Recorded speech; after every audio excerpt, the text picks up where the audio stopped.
Hey people, it's Steel Gamer talking about games and DRM. I'll be going over two games in this video. The first one is The Witcher 3 Wild Hunt, and the second one is Grim Dawn.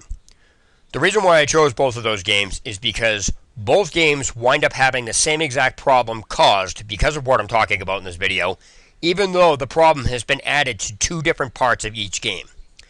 So getting right into it, because this video is going to take some level of intelligence to follow, I'm going to make this as easy for people to understand as I possibly can, and I will be using a basketball game as an analogy to get my point across in this video. So we will say that The Witcher 3 Wild Hunt represents the basketball game. Now when you go to a basketball game, when you buy tickets to it, it doesn't matter where the game is being played, whether it's in Australia, the US, and it doesn't matter where in Australia or the US is playing. The basketball game doesn't change. It's still the game. Who is in the basketball game doesn't change the structure of the game. Who is sitting in the audience doesn't change the structure of the game. It's still a basketball game. Now, whether you add security to the basketball game itself or security into the building doesn't change the outline that it's a basketball game. Nothing you add to it does anything to the game. It's still the base way it is. All right, so let's take that and use this as an example. As I said, we'll say that the basketball game is represented by The Witcher 3 Wild Hunt. Project Red made The Witcher 3, so The Witcher 3 is The Witcher 3. It's just the game. Now, if they chose to sell it over in Australia and the US, obviously the prices are going to be different, but guess what? It's still the game. It doesn't change just because it's being, sold in Australia or sold in the US, or where in the US or Australia for that matter. Now, when you take a look at who's in the game, that doesn't change anything either. It's still the base game. Now we get into what service the game is being sold on, because that's the issue, and I'm going to deal with security here. As I said, adding security to the basketball game itself or adding security to the building that the basketball game is in doesn't change the fact that it's still a basketball game. You don't change that just because something has been added to it. It still remains the same. So I have a screenshot here that I'm going to bring up. Okay, so as you can see, The Witcher 3 being sold on GOG.com is still The Witcher 3. It doesn't matter whether it's sold on GOG.com. If you sell this in this condition in Australia, is it still The Witcher 3? Yes. Okay, now I'm going to bring up a secondary screenshot, which is adding security to the basketball game in the same fashion it adds security to The Witcher 3. And that is Steam. Now, if you take a look at this, you have The Witcher 3 Wild Hunt in itself, and then you have added security to The Witcher 3. Now, the problem here is, and what I eventually said I was going to get to, is Project Red has the game advertised as being DRM free. That is now false because they added the sale of the game through Steam. The problem gamers seem to have is that they think because there's a copy of it on GOG, that means the game is still DRM free despite it being sold on Steam, and that is false. The structure of the game hasn't changed just because you have a copy of it on GOG without DRM. The thing that they fail to look at is the fact that they added Steam to this.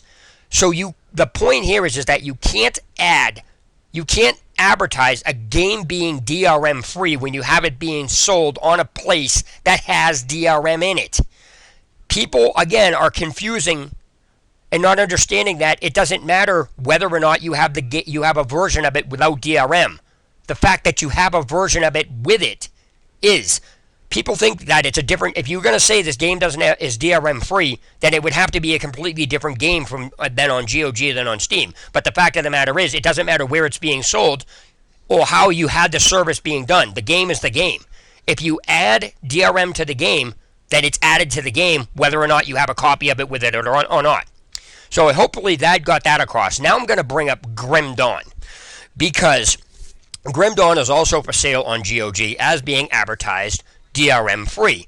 Now I was reading a conversation on GOG, and the problem winds up with the game still has DRM in it. Where the DRM is inside Grim Dawn is on the co-op side, which gets you online.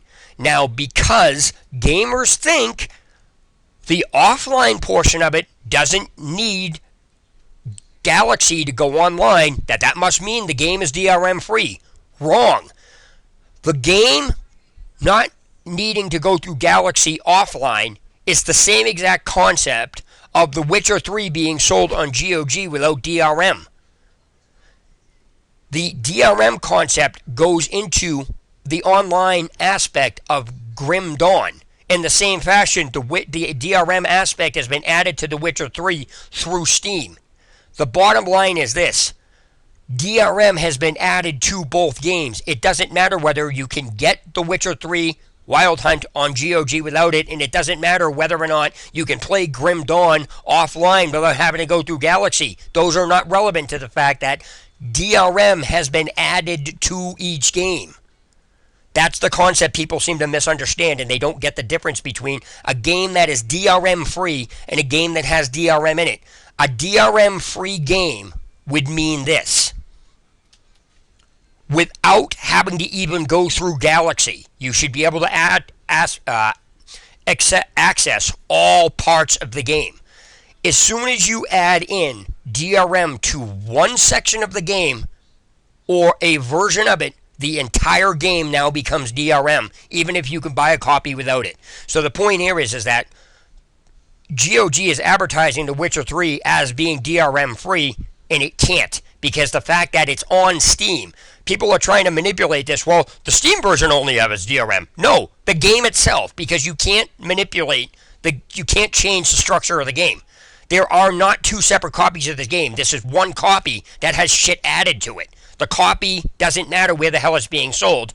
You still have the base outline. What you add to it changes what it is. It's that simple. You've added DRM to a version of this game and then are selling it. So the game is no longer DRM free. And Grim Dawn is not DRM free because you have to go to online through Galaxy. It doesn't, because it's been added to the co-op version, DRM has been added to Grim Dawn. Period. Offline or offline, doesn't matter. It's still been added to the game. Period.